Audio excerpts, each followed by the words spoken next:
So I wanted to talk about some of the tools that I use to make sound design and music, and I thought I would start off with some of the software tools. Pretty much everything I do is done inside Logic Pro, so I want to show some of the things that I use within Logic Pro to make certain types of sound and to also edit those sounds.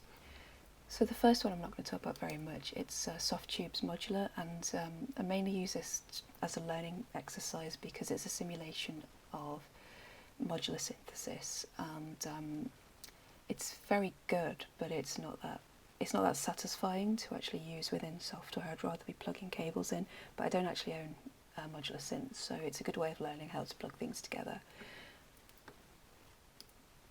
And you just select the modules that you want and you can send things out to output.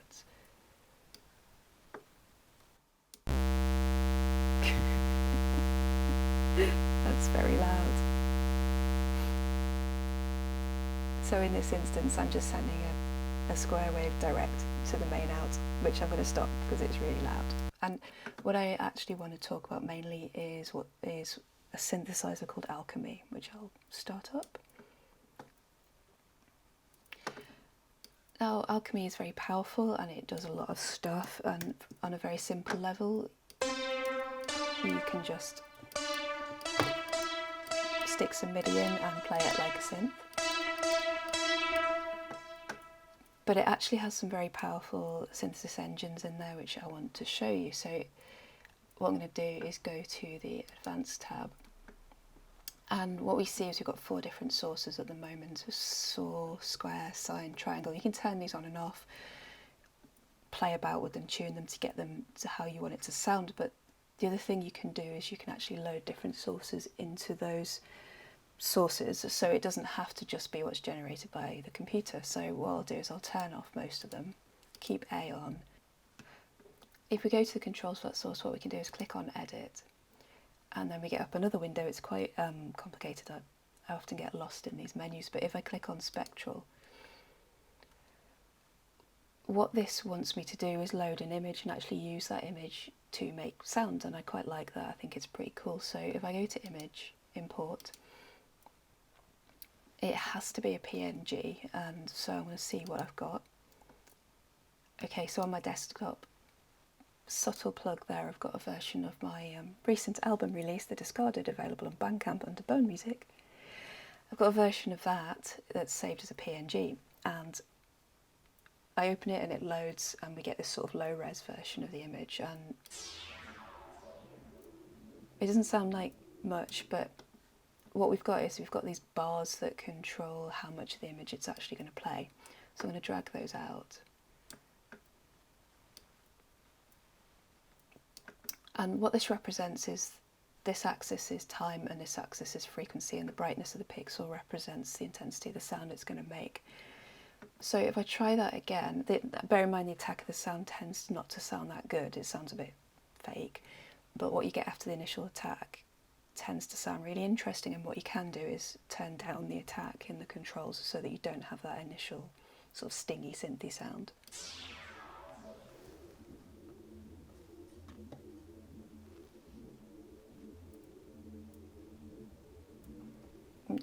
As we're getting more lighter colours, lighter pixels come through, you can hear the change in frequency content.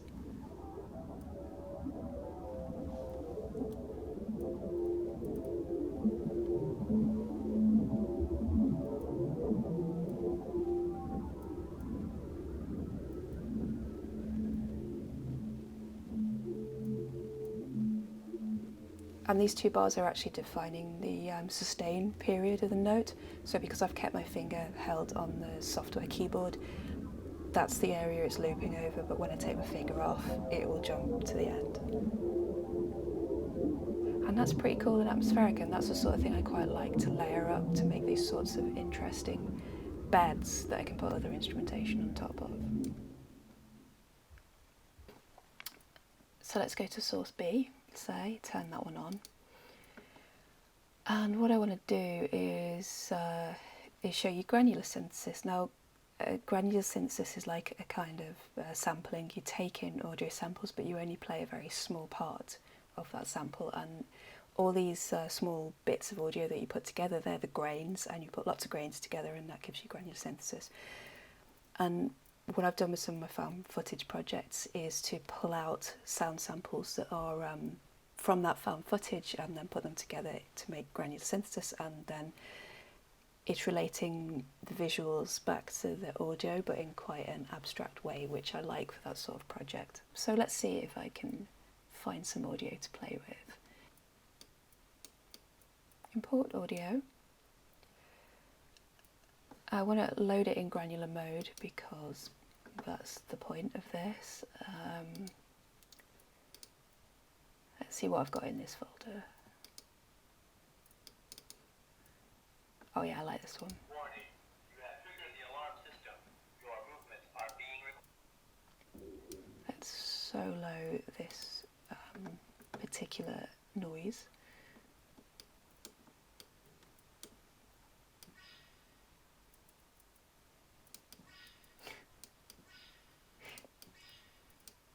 So I think you can hear you're just getting the warning portion of that.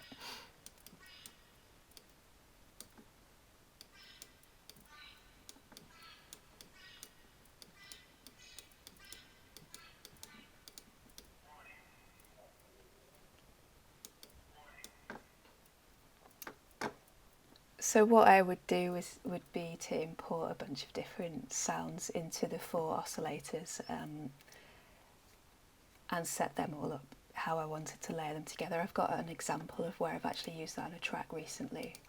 So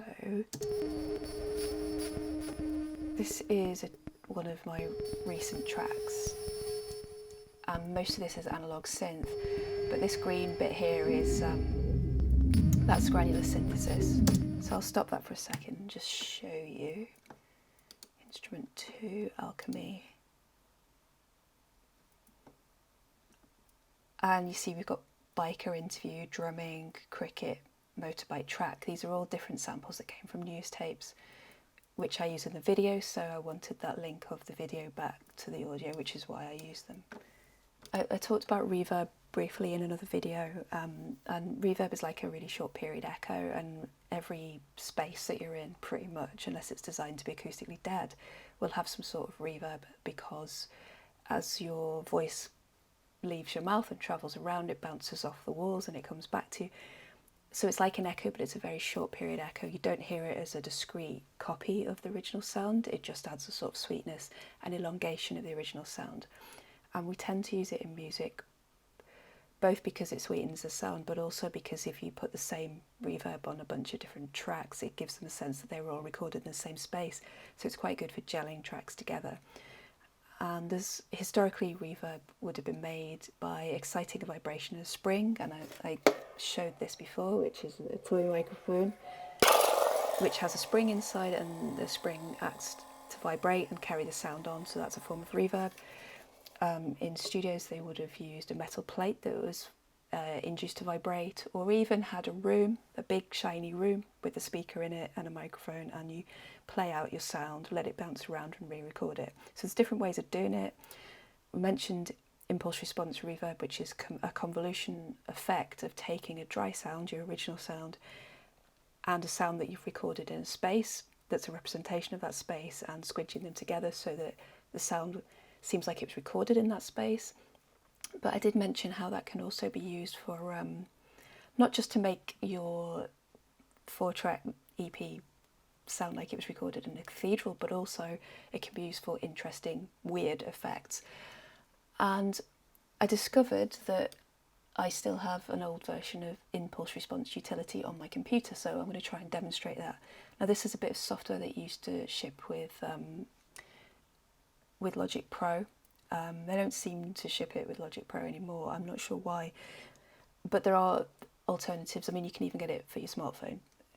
Impulse response reverb or impulse response sweep. And at the moment it's set up to take input from the computer's microphone, so you can see as I talk this bar's moving, and it's set up to make a sound out of the computer speaker.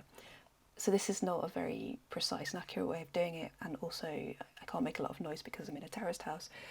But what I would do is put out a sweep at pretty much all frequencies, then the computer listens and it records back all those little reflections, and by doing that it can make a picture, an impulse response of what the acoustic environment of this room sounds like. I can then apply that to other recordings to make them sound like they were recorded in this space. Okay, so I have to set it up to record, and then the options turn on, and it's going to listen for 3 seconds, which is more than enough, so I need to be quiet for 3 seconds basically. So let's run it and see how it sounds.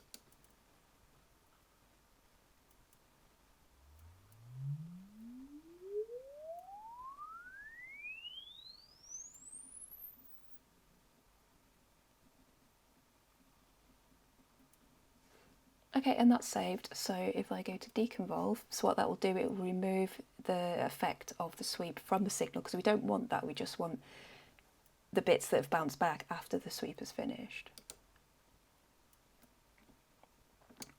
So that's given me an impulse response, and if I go to audition, I can put different sounds through that, which you will only be able to hear through my lav mic, so it's not going to sound amazing, but we can try it.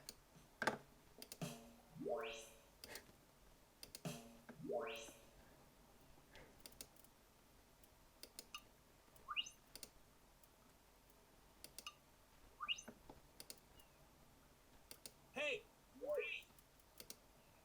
That's pretty cool. So what's happened is it's picked up some extraneous noise, so it hasn't deconvolved properly, but I actually like it. It shows you the process. And one of the things that I wanted to do was show you how you can use it creatively, and then sort of accidentally it's already done that.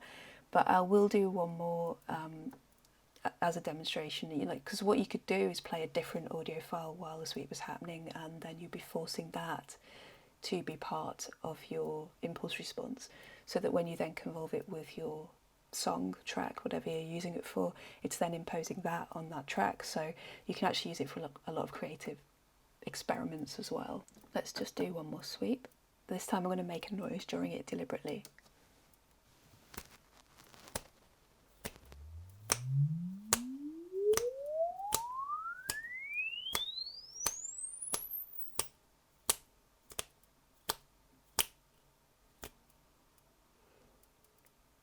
Thus giving away that I can't click my fingers.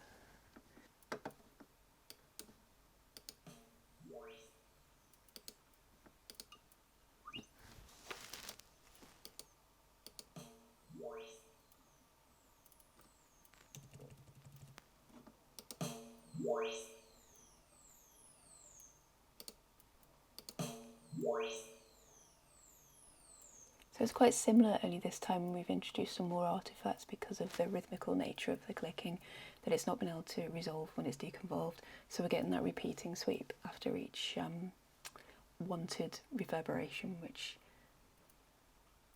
is pretty cool. So if I go to create setting, then I can save it with a name.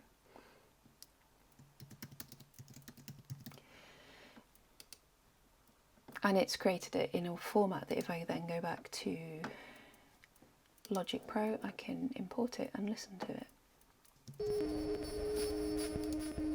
I solo that track and I bring up the mixer and go to Reverb, Space Designer,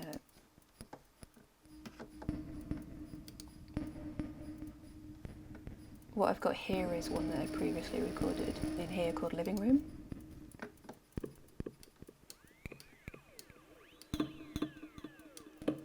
Which actually worked a lot better than when I tried to demonstrate it to you. So that's a fairly standard reverb. But I've also got Weird Test, which is the one we just made.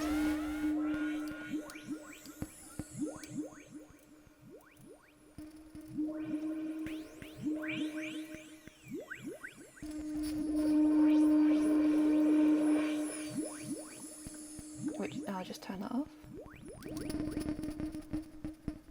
So it's putting all that whooshing on the end, which you may want as an effect.